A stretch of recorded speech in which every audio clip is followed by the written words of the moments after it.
You're listening to the Fun Never Ends podcast with Metalhead Nelson. Hey, welcome to the Fun Never Ends podcast. I'm your Metalhead Nelson. Usually I have my co-host here with Brutal Brett, but Brutal Brett's on his way home to Santa Clarita from work. I know I saw him today in the office, but today I have an amazing guest who's making his return to the podcast. None other than the one and only Mr. Robin McAuley, who is embarking on a European tour with Michael Schenker. He'll be on the road from the 27th of April through mid-May. If you're in Europe, catch them. They're amazing. And they just Robin just released with Black Swan the new record, Generation Mine. This album, Yay. I cannot put this down. Not to mention his solo record that came out last year, Standing on the Edge. You want to pick that up, both from Frontier Records. Go to Amazon, go to wherever, buy it. Robin, how you doing? I am good, sir. Happy Easter. And yeah, I'm doing really good. Thanks for checking in and see what's going on. It's been a long time. I feel like the last time I saw you was at the old Rock Vault, or it was at the Grove Anaheim when I saw you guys. Oh my God. Yeah. Oh, Yes. with Schenker Fest. That was an amazing show. Yeah. Hey, my God, so much as didn't the world just come to an end or something in the meantime? It all stopped and it was weird, man. It was a weird time. So, Right. Yeah. I mean, I know that I think March 4th was my last rock vault, and it was really weird after that. You know, it's been what, 2020, and now we're up to 2022, and but it will start up again early June. yeah. But a lot's happened. It's we put Shake the World out from Black Swan That was an amazing record. right Immortal Souls. before plug, and then the pandemic hit. I mean, people were going, excuse me, what just happened? And it's still sort of lingering and all of that sort of stuff. So I leave. You're right. Our first show is in Helsinki, in Finland, on April 27th, but I actually leave this Friday because I'm subbing. I'm subbing for Ronnie Romero, and so I have to rehearse the already rehearsed set.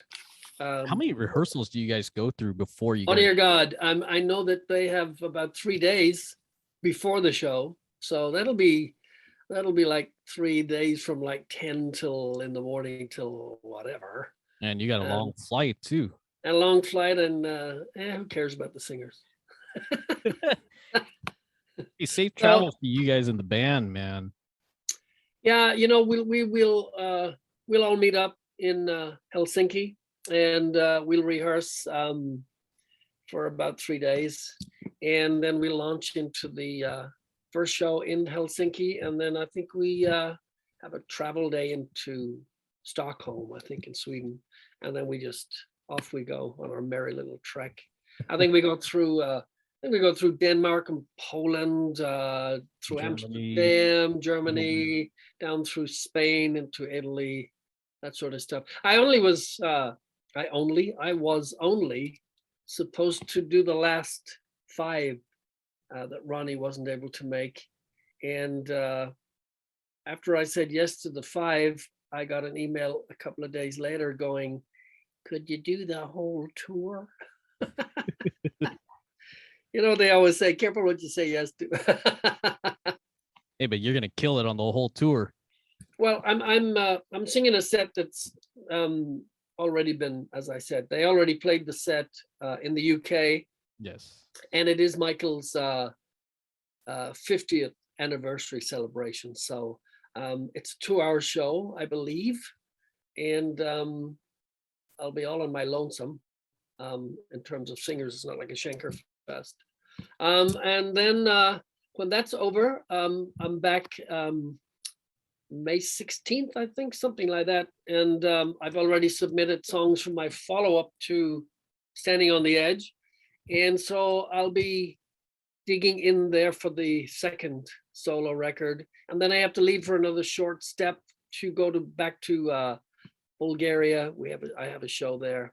That's just me. And then when I come back, if the solo's not finished, I have to finish it, and then I have 2 more records to do. So, hey, you're a busy man, Robin. Well, it's you gotta, we were doing nothing, and now it's like the floodgates are open. It's like bam. I like to talk about Standing on the Edge. I love this album, man. Say Goodbye and Standing on the Edge. Those are my top 2 favorite tracks. I love the whole album, but those ones just kick ass. And it's pretty cool that how release is on supposed to be now. Supposed to do now. Yeah. Yes. Yeah. How do I make this brief? I was approached pre Black Swan by Frontiers, and they wanted me to record a solo record, and I honestly had no time. I was doing Schenker Fest. I was really busy. I was doing Rock Fault. I just didn't have time to write, and I really didn't want to make a solo record. Really, just didn't. And I went, who's interested in listening to a solo record? Nobody. And that was my take, and I stuck with my guns, and I went, I'm not doing it. And then I get a call from the Swannies, and Jeff called me, and he goes, hey, Serafina wants me to put a supergroup together. And I go, bleh. I hate supergroups. That whole title is terrible, man.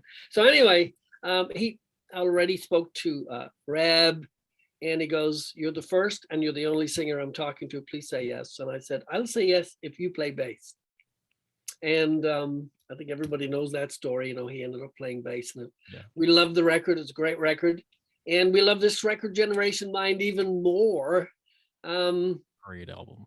It's a great record. And thank you. And so when I got my head around Standing on the Edge, I thought, what do I do? So I started to move around with stuff that I sort of, in my time in the business, I thought, okay, I've worked with Survivor. So Tommy Denander wrote a lot of stuff out of Sweden. He wrote a lot of stuff with Jimmy Jameson, God rest his soul, in his time in Survivor, and for Jimmy's solo stuff. He also, of course, Tommy co-wrote and produced all of the Alice Cooper's last record, Detroit Spaces. So I was in good company. And so I wanted a little flavor of that by association. I hit Howard up, and I went, give me a Bad Company song, Howard. And he goes, well, I have this little riff that's not finished, and I'll send it to you. And if you use it, use it. If you don't, don't. So I worked it up, finished it, sent it back to him. He goes, oh, dude, that's really cool. So, you get a bucket full of songs, you submit them to the label, and then they go, I don't like this, I like this, And then I jumped over to Grand Prix keyboard player, Phil Lanzon, that I bumped into a bunch of times on the road with Schenker Fest when they were out with Uriah Heep.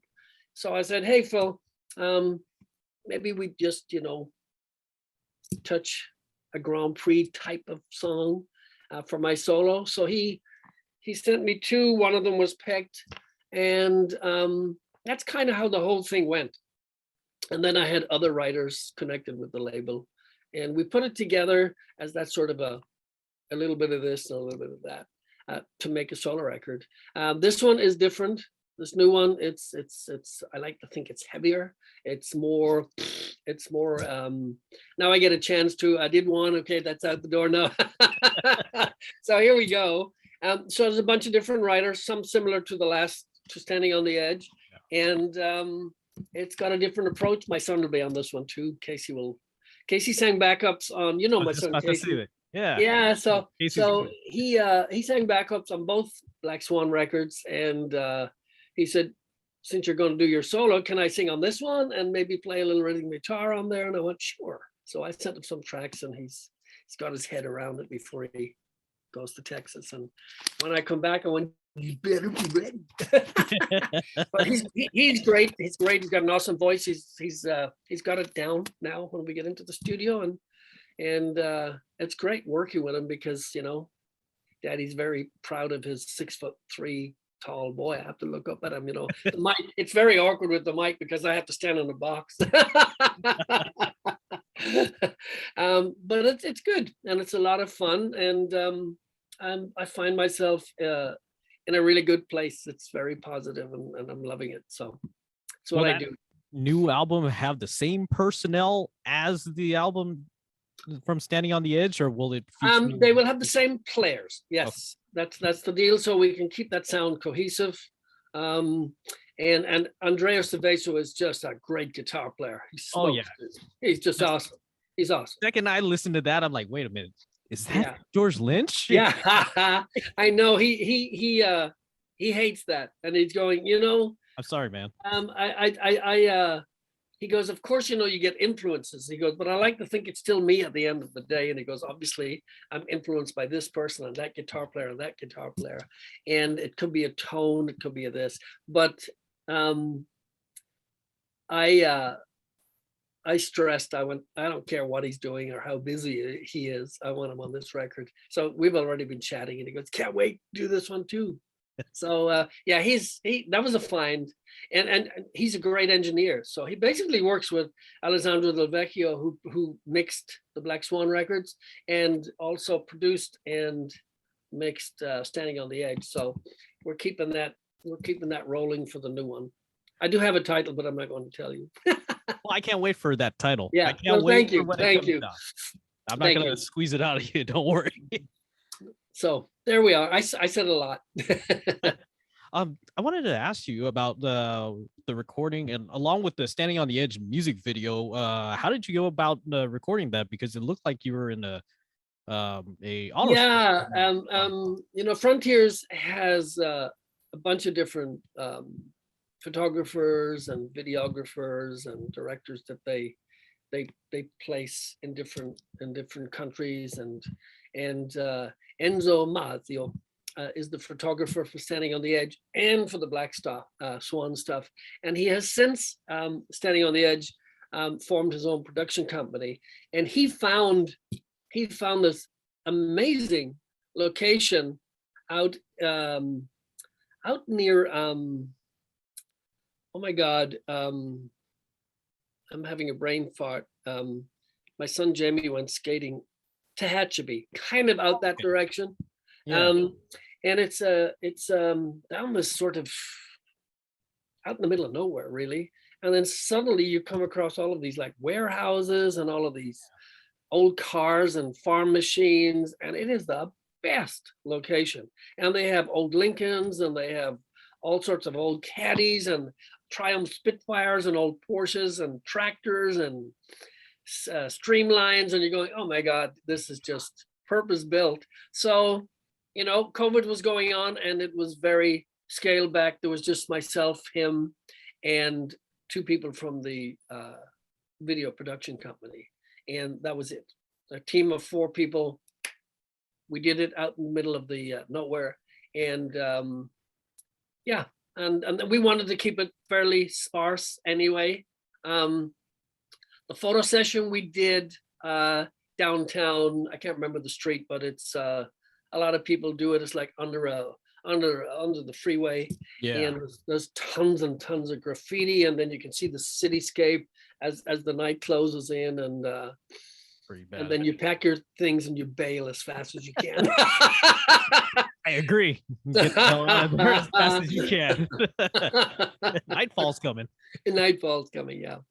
Yeah. Right. So it was a lot of fun, good stuff. And then of course they come up with new stuff when we get to Black Swan. I get the call, dude, what's the lyrics about? And they're going, I don't know. I just wrote them down. So yeah, there's two videos up on YouTube from Generation Mind, the first track, Generation Mind, the album title, and Eagles Fly, and 3 videos. And then the third one is dropped with the actual album on April 8th, which was Miracle is the third one. And that's a kind of behind the scenes of the first 2 videos. That's kind of cool.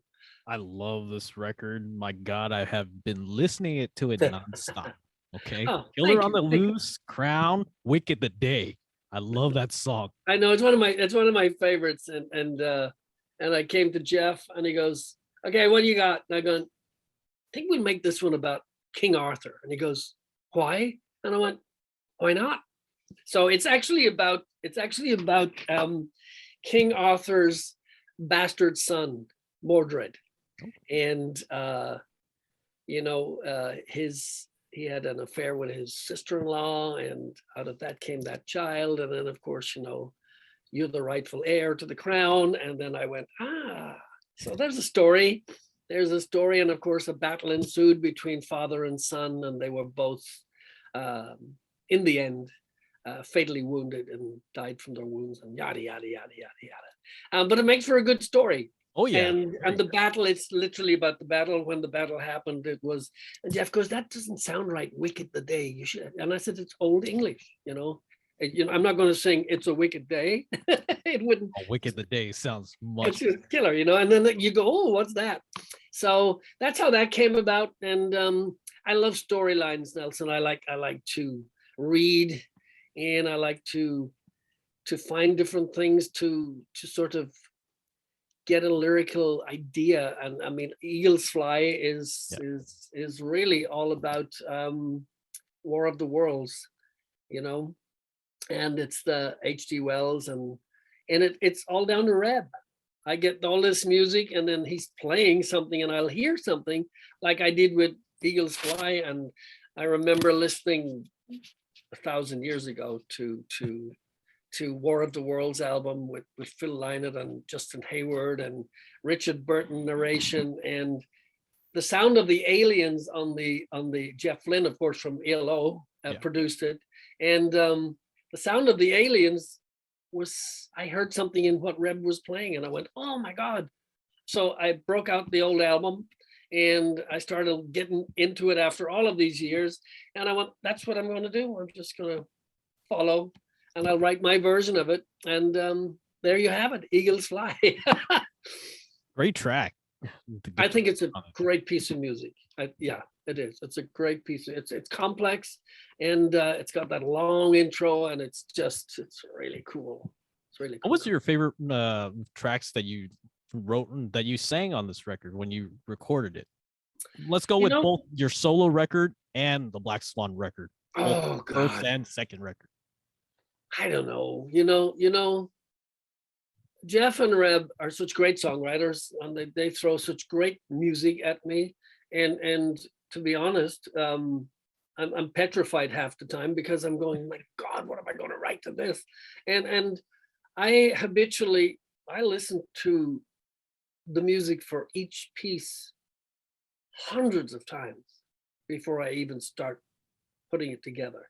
And a lot of people will go, oh, dude, if it's not spontaneous, it's not going to. And I'm going, yeah, maybe, but I have a bunch of different melodies for every piece, and then I'll go, no, I like this better, and so I'll keep working it, not overworking it, And there's some stuff that just comes straight at me, and that gives me my leg up, and now I know where I'm going with it. Now I just have to make it better, and then I take it back to Jeff, in a pretty sort of a 98% finished format, and I'll do a little pre-production with him. I'll sing the track down, and then we'll do our little pre-production, and I go, I like this beat here, just change that word or change that melody because this goes into this, or that melody is not completely right with that chord, but it's kind of cool. And so we do that, and then the man steps up to the microphone and we lay it down and we move on. So in terms of my favorite track is the one I've just done, always. And I'm going, oh my God, I just love this. We're never going to better it. Then another one comes up and you're going, oh man, I love this track. And somebody said to me last week that apparently I had said when we recorded Shake the World, that I made the statement a number of times that it's the best record I ever made and it was the best I ever sounded. Jeff definitely gets the best vocal sound, bar none, as far as I'm concerned, that I've ever had on any record. And I think it's typical for a musician to always say the record I just made is the best record I ever made, because otherwise, why are you doing it, right?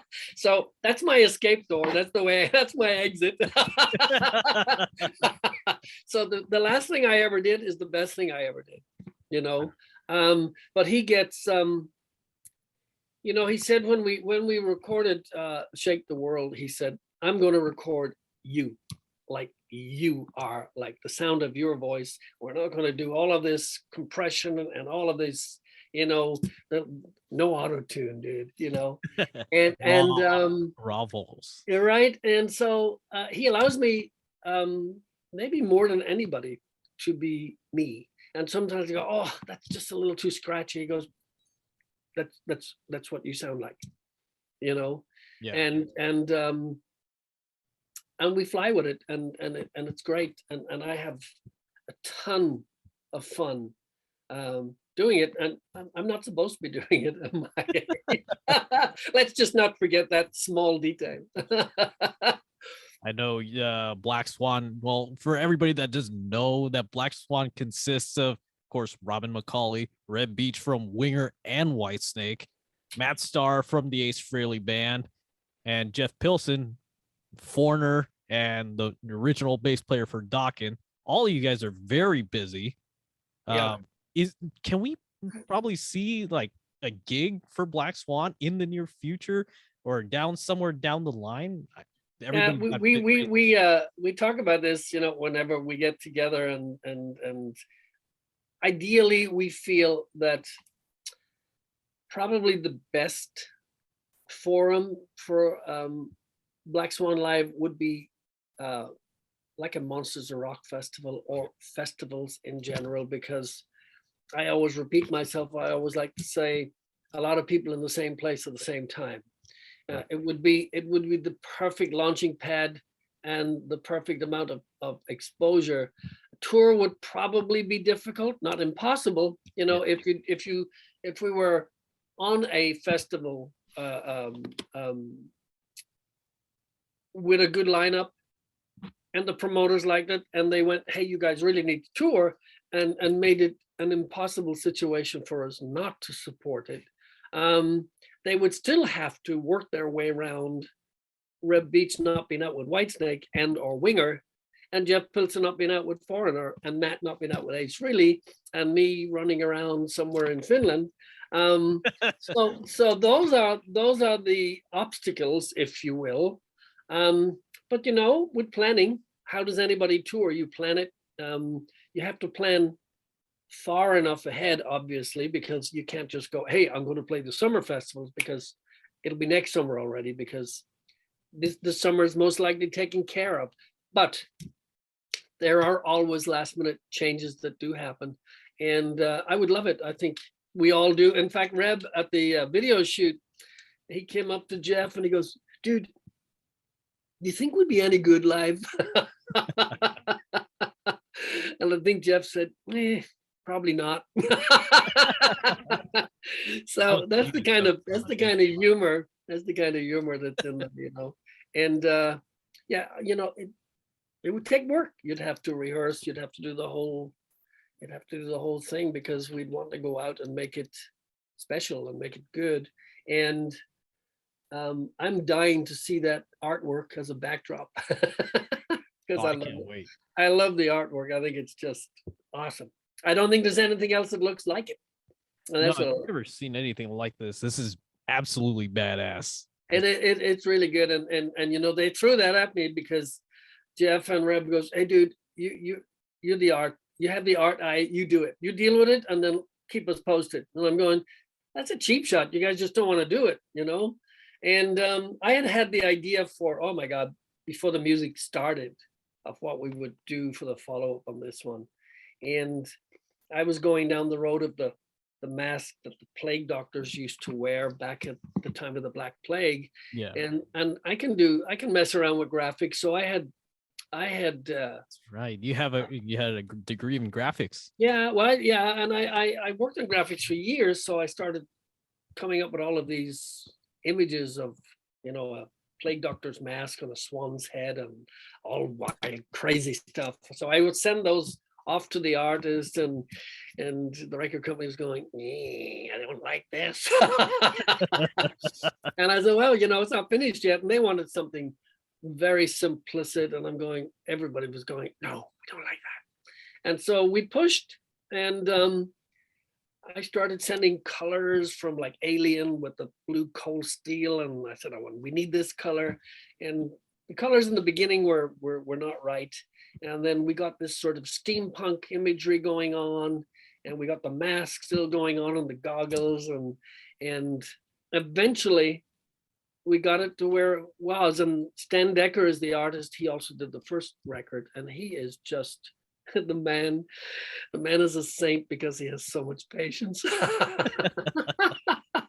And he needs to, because I just, oh my God, I kept going, no, we have to put this back in here. And sometimes you would take something out, and when I didn't tell you to take that out, put that back in, So it was just tweaking, a lot of tweaking. And I just, not because I was involved in it, but I think it's just lining up with 10 other releases doesn't look like any of them. Yeah. That's what I always say. And I always like it to go, bam, that's different. And it's pretty current if you look at it in terms of, the whole mask thing. And oh yeah, definitely. And no more masks, please. I'm over it, to be honest with you. Over and out, sir. Yeah. So anyway, there you have it. Black Swan. Want to run through about the music video for Generation Mind. You guys shot that in an empty pool. I know people were going, dude, what's the matter? No pool, no water. And I'm going, that's a stupid question. So I'm going to give you a stupid answer. When the director called me and he wanted to know what the idea was behind Generation Mind and Eagles Fly, because we were going to shoot them simultaneously.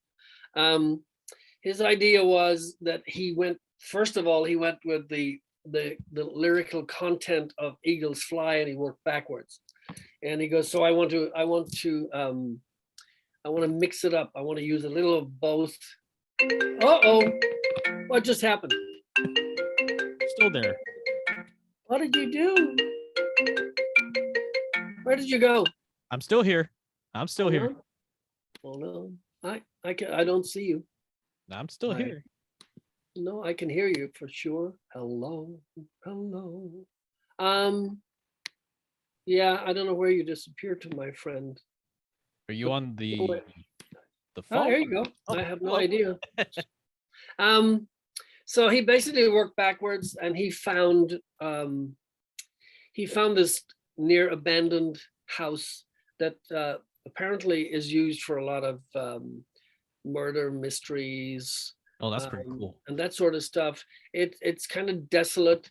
The pool has no water, and he thought, wow, since the kind of the storyline behind War of the Worlds, the aliens are coming, yeah, and people are just trying to escape, and then he picked that young couple. It was kind of like their last hurrah before the aliens came and got them. And so they're in this abandoned house, and they're sort of hiding down in the pool and hiding in the trees and that sort of stuff. And he thought it would be a great location. And from Eagles Fly then back to Generation Mind, which is that's put you into that sort of disarray, disorganized, and yet forward thinking of a new generation, because they are very forward thinking, and that's kind of what the song was initially about. They don't think like this generation. They think way, and they have different ideas. They don't particularly listen too much, except to their own ideas, and they have got brilliant ideas. Some of them are just this Generation Mind. they follow, and sometimes they fall down a hole like most of us do, and that's kind of what the song is about. Yeah. It's like having everything and never being satisfied, basically. Absolutely. And that's kind of what it is. And you born with a silver spoon in your mouth, you go, but it's not enough. And that's kind of what the song started out, and we just took it and ran with it from there, I feel like if it's an abandoned home, like very how you described it, I feel like Killer on the Loose would be a perfect place for that. Well, Killer on the Loose would actually work because it's the murder mystery, and Killer on the Loose is actually about the London. I'm having a brain fart. Jack the Ripper. That's literally what Killer on the Loose is about. I just watched the whole series also, which was very useful when you're writing lyrics. And he was never caught. And somebody else pretended to be him and was sending letters into the police station at the time, and everybody wanted to be Jack the Ripper. And it's amazing how that period fell right as World War II was coming into London and the fire of London, because it was a kind of a cover, and there was so many different serial killers that sort of came out of London in that sort of mid to post World War II, because there was so much mayhem going on with the bombings and everything, that they were able to get away with stuff because they could hide bodies and go, it wasn't me, it was the bombs, but the police were amazingly investigative, if you will. There was a lot of new stuff came out of that period. DNA was discovered actually in the UK. Fingerprinting came out of Jack the Ripper time, because they went, how do we catch somebody that's so elusive? Yeah. And so, again, it's a storyline that has been told, but I used it for Killer on the Loose, and it's a great song. It's a great song. Thank you, Jack. I don't mean that really, These I have them blasting every time I'm going down the road. I'll have my windows rolled down, driving down the road. Oh, you have to, man. I have it almost like house, and I'm like blasting it on like max. Play it loud. Yeah. So. Yeah, but I do. I you ask a question. I'm sorry. I go off on tangents because I get excited about the stuff. I love your stories, man. No, it's good. It's good. It's all good stuff. Last time when we spoke was quite some time ago. It had to be right when that whole thing that happened in Las Vegas that just happened with the whole country thing. Oh my God, the Harvest Festival. I believe. Yeah, with the shooting you're talking about. Yeah. Oh dear God. Yeah. That was the last time we spoke on the show, and I believe you were telling me that. I'm still here. Go ahead. Yeah, I escaped that one because I should have been at the traffic lights. Yeah. Right down beneath the Mandalay, which is how I would, and it was Wednesday night, and that's how I would drive home for my Thursday, Friday days off. And Shortino actually texts me, and he goes, "There's a shooting." And at that time, reports coming in were there were 4 shooters right at the crossroads of the Excalibur and the New York, and then MGM, and then they found out that it was up at the Mandalay, and so. Phil Suzanne actually was in the car with me. That's right. You were saying, we came out, and fortunately, Shorty says, "No, don't go the way you usually go," and we wouldn't have been able to get out that way anyway. But 10 minutes earlier, I quite possibly would have been right in that trajectory. Yeah. And there by the grace of God, and horrendous. Just horrendous. Yeah, we used to watch Harvest Festival when we were at the Tropicana. We'd come out the stage door at the back, and we got a full view of the show, and it was just all those poor people, man. God rest their souls. Crazy time, yeah. Crazy time. Crazy. And now we're back into I don't know what the hell's going on, man. There's some crazy stuff going on, Post crazy time, I guess. right? And Yeah, madness never ends. crazy is what crazy does. That's what my mom always used to say. From our last conversation, I remember you were telling me you are a vampire guy. You're Yes, sir. from Yeah, the whole Van actually, Helsing and my wife and I just Gene and I, we just had a vampire evening with some friends who'd actually awesome. never seen vampire movies. And I went, how come you Vampire never? movies So did you show? everything was prepared with like black spaghetti, Oh wow. and a particular type of sauce, and only red wine. And we found this really great red wine called Carnivore. Oh, it sounds And then good. we That found tastes we good. found this like a bottle jacket, like a Dracula that you fits right over the wine bottle. It's got the hood on it. And so we went crazy, and it was just a blast with some friends.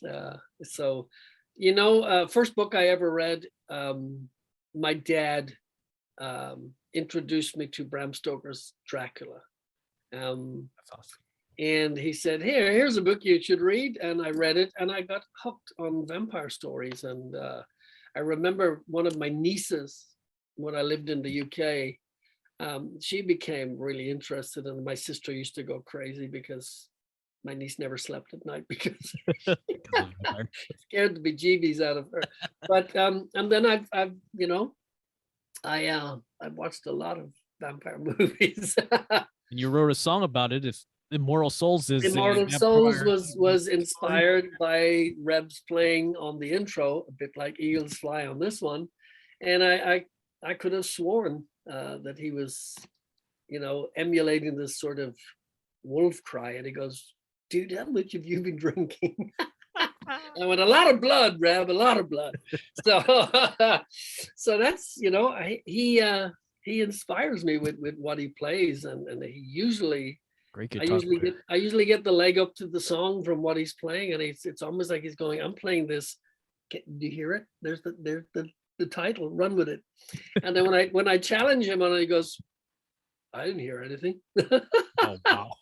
And so that's the cool thing, because the unintentional now becomes the focal point, and it's really cool. It's good. We have a good strong songwriting relationship with me, Jeff, and Reb. It's good. That's and great.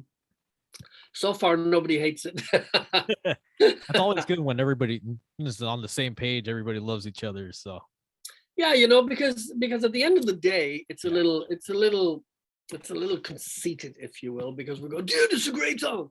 Well, of course it is, because we wrote it kind of a deal. But then it has to go out to general Joe public, and they may go, that's the biggest load of crap I ever heard, But we've had a amazing reception to both records.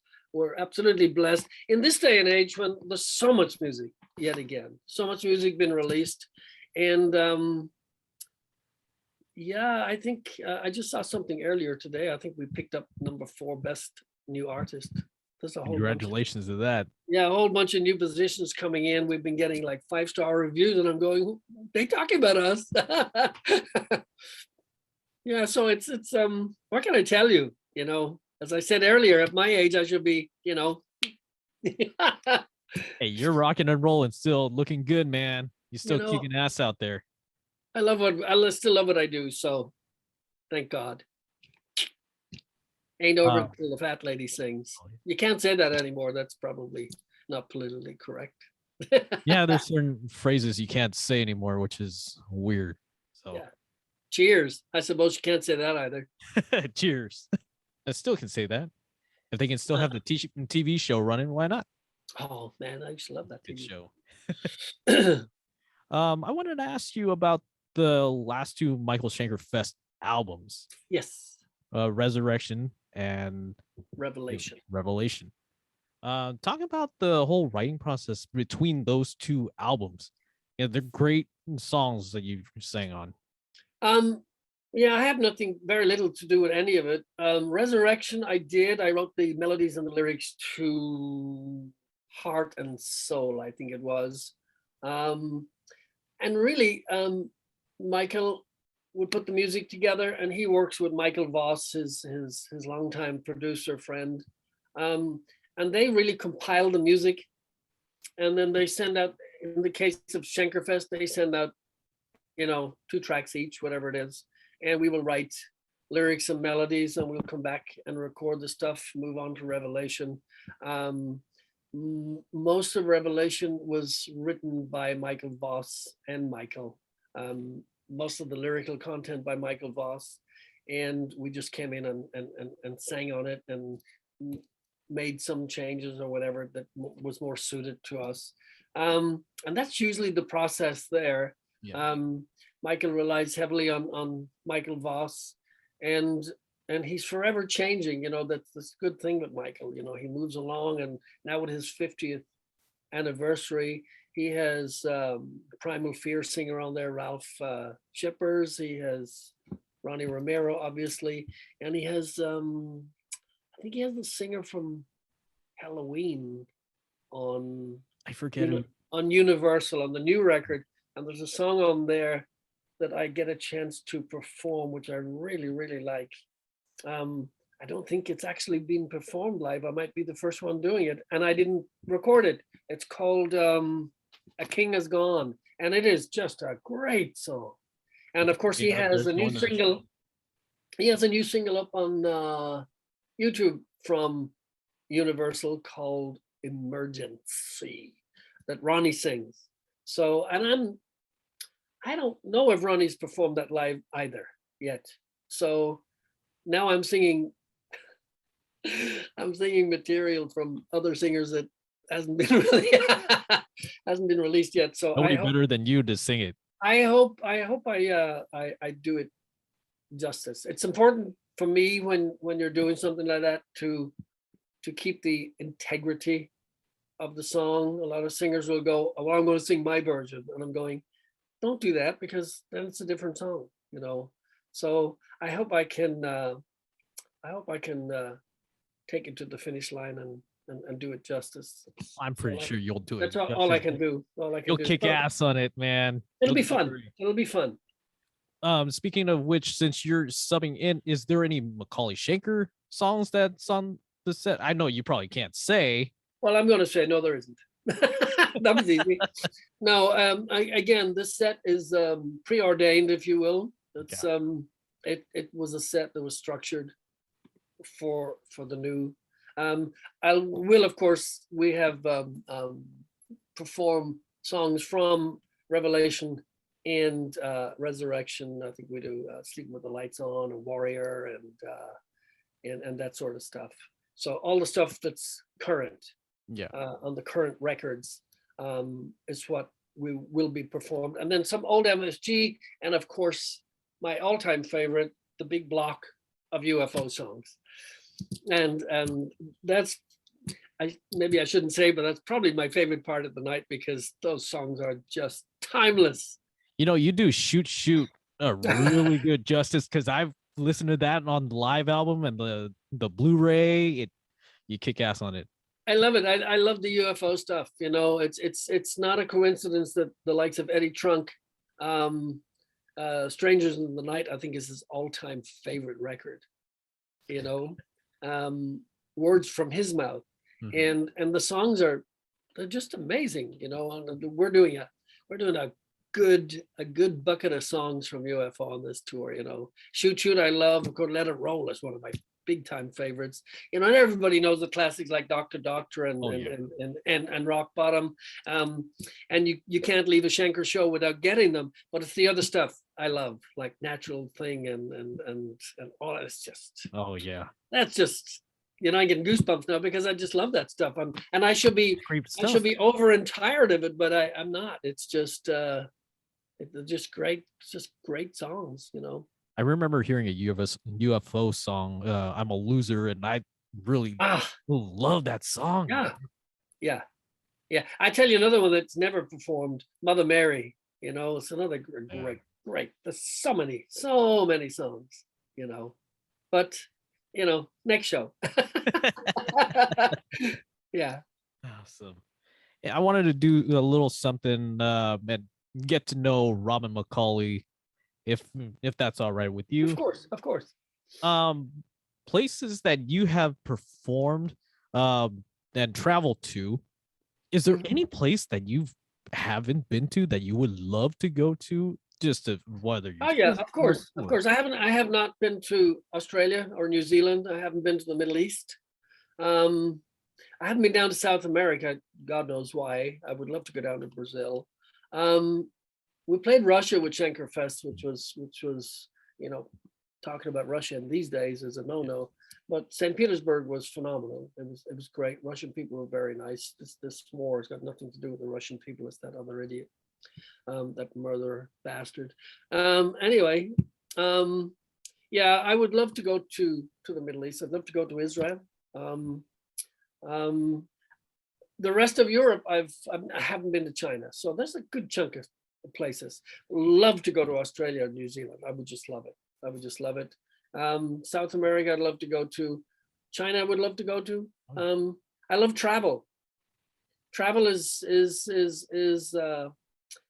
travel is a history lesson. It's absolutely tangible. You can touch it. You can feel it. You can get up close and personal to the people. You can taste the food. It's a different relationship than reading a headline or reading a book or even watching a documentary, because you're there, present. And that's I always tell my boys, some of the best knowledge you will gain is in travel. You just got to go and mince it up and understand different cultures.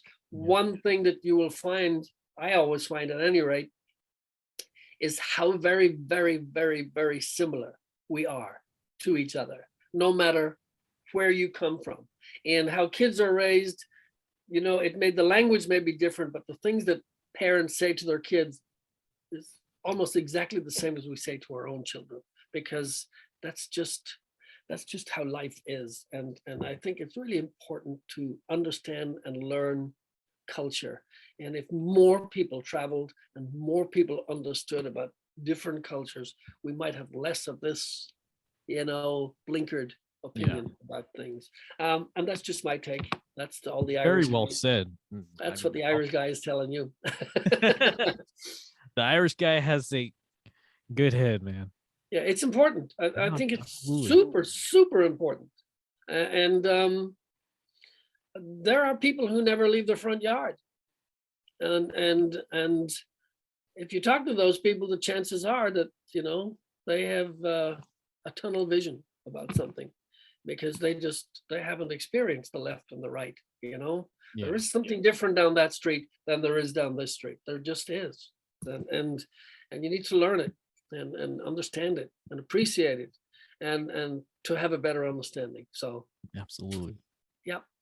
Let's talk about hobbies. I know, what are your favorite hobbies that you like to do while you're not busy? Oh my God, that's easy. I love the garden. You love the garden? I could spend all day out. I love the outdoors, period. I love the outdoors. I used to, not so much anymore, but I used to hike a lot. Oh, and I used to camp a lot. My very early days, I was National Guard. So I had and my father was a soldier, my uncles were soldiers, and I guess it was just inbred. And I just loved the whole uniform thing. And I have a high regard for discipline, my early years, I was a cabinet maker. I loved making furniture, just loved it. I love it. Making furniture is like reading a book. There's a beginning, a middle, and an end, because you have a tree that's cut up and you shape it and form it and you polish it and send it out the door. and it's art. And of course, when my boys were born, and I decided that I wanted to be home and see them walking. I missed Jamie's first steps because I was on tour in Japan, and I was gutted because I had missed his first steps. And when I came home, I kind of pulled the plug, no pun intended. And I studied graphics, and I wanted to be home, and I wanted to have a regular paycheck, like most musicians. And I wanted to be able to have medical and everything to take care of them, because I come from a big family, and family is, some people may find it hokey. It's my foundation, and that suits me.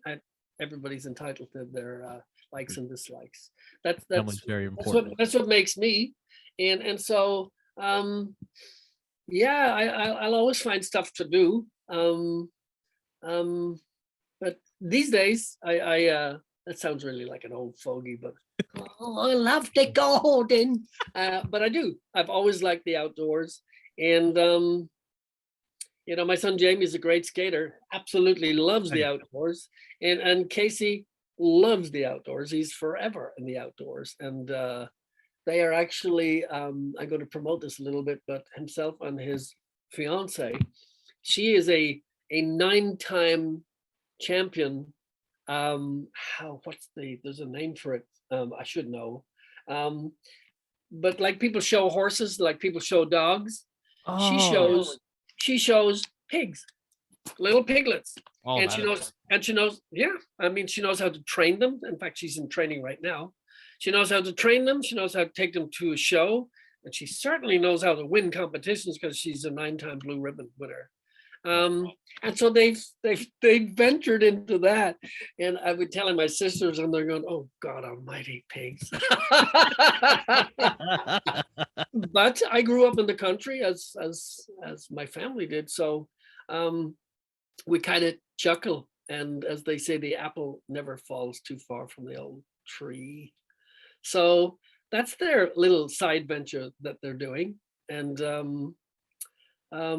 it's just, yeah, we're kind of an outdoors kind of, you know, breathe the fresh air, man. Oh yeah, it's always great to be in the fresh air. We take our dog, me and my fiance take the dog for a walk, and we go on like different parks with hikes, and take the little German Shepherd mix of a demon and on the road.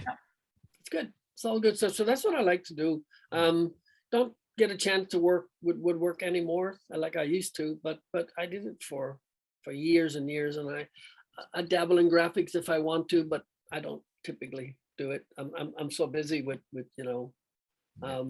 There is something on the side that I've been doing for about 6 months. I'm working with a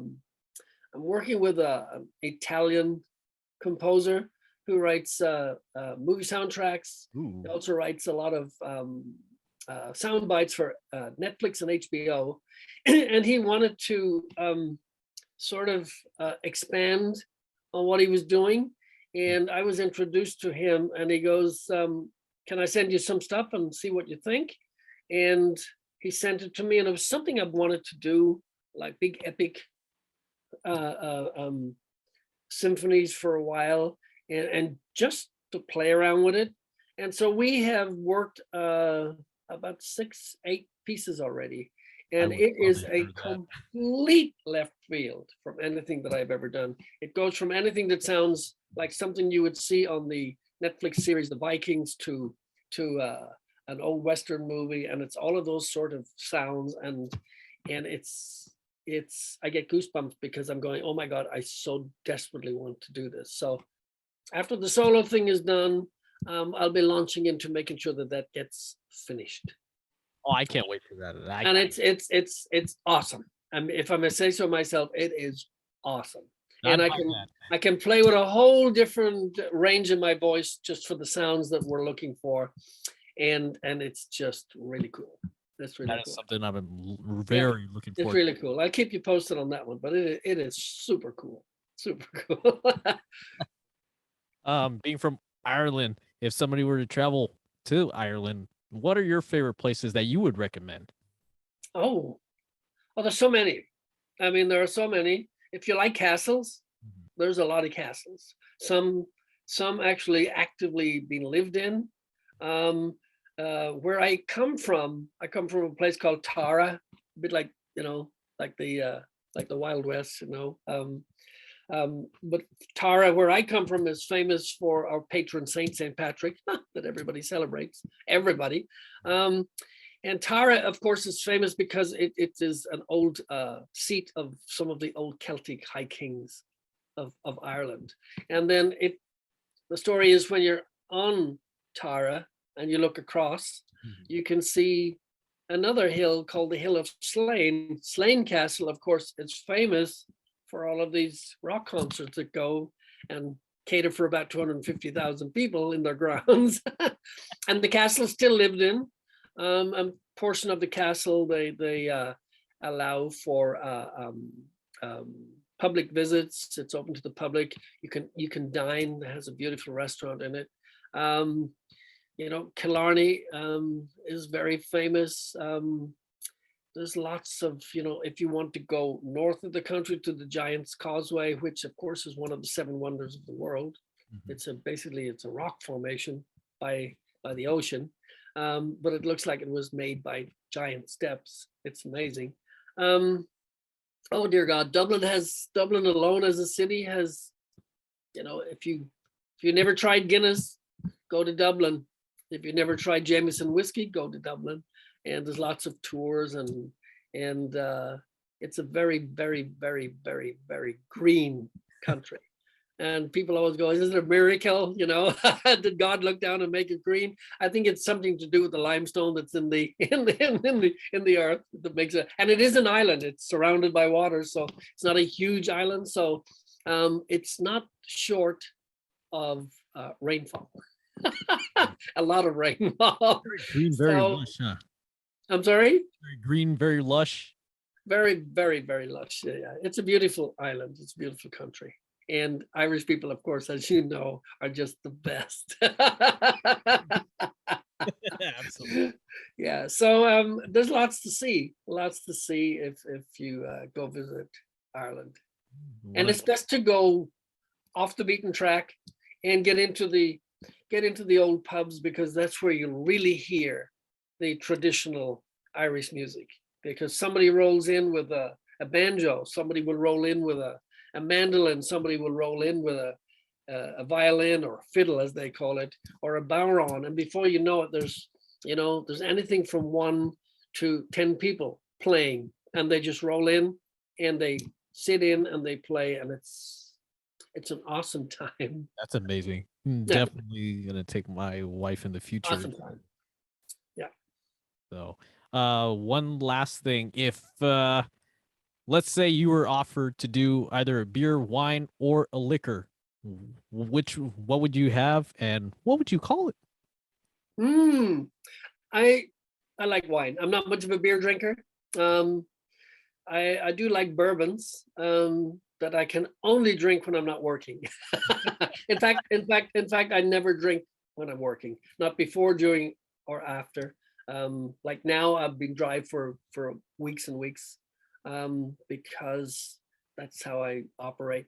When it's done, I will sit back and my wife and I have our wine places to go to. We're mostly white wine drinkers, like Chardonnays, good Chardonnays. We do love go visiting vineyards up the coast, from San Luis Obispo all the way up, further up into Sacramento, haven't been to Napa yet. Shame on me. And bourbons, yeah, Tennessee or Kentucky, you pick it, man. So I'm not a huge drinker, but I'll drink socially. Yeah. I was gonna throw in coffee in there as well. Oh my God, I drink so much coffee, dear God. Yeah, I must have at least 6 cups of coffee a day, at least. And maybe 3 by 10 o'clock. You have your favorite go-to brand that you go to, or that does the job? I don't really like the I don't like coffee for the that thing. I just like coffee for the taste. So a nice coffee. I will say this without promoting them, but I'm a latte kind of a guy too, and I'm on the fly. And good old Starbucks, it doesn't matter where you have it in the world. That same coffee, I don't know what they do. It's always the same. I can have it in this airport or an airport in Timbuktu. and miraculously it tastes the same. You can have other coffees that are available out there, and they're always different. To me, anyway. To my taste, they're always different. So, if it works, don't fix it. Right? Absolutely, my friend. Hey, thank you for taking your time out of your day to talk to me. It's great to see you again. Oh my God, it's a pleasure. I love you, dude. And it's so good to see you, and say hello to your family, and stay well. And I'm sure we'll cross paths sometime soon, man. We shall cross the great divide together, man. Catch Robin McAuley on tour. If you are in Europe, catch him from the 27th of April on to mid-May. I believe it's the 15th. Go to the Michael Schenker page. Find that and all the ticket information. Check out Robin McAuley on his Facebook. And for Black Swan stuff, you can go to you can find me on my official Robin McAuley Facebook page, Instagram, Twitter, or if you go to Frontiers Music, Frontiers Records, SRL, and you will see everything you need to know, orders, etc., etc. That'll take you into the merchandising and everything for Black Swan, and that's where you will find us. And thank you so much. Get the albums, get the Black Swan albums, and the Generation Mind. Yes. Generation Mind. Great lyrics, great song, and great band, man. Thank you so much, Nelson. That'll do it for me. I am Metalhead Nelson for Robin McAuley. This has been Thank you, my friend. Fun Never Ends podcast. We'll catch you next time. Thank you. God bless. Thank you.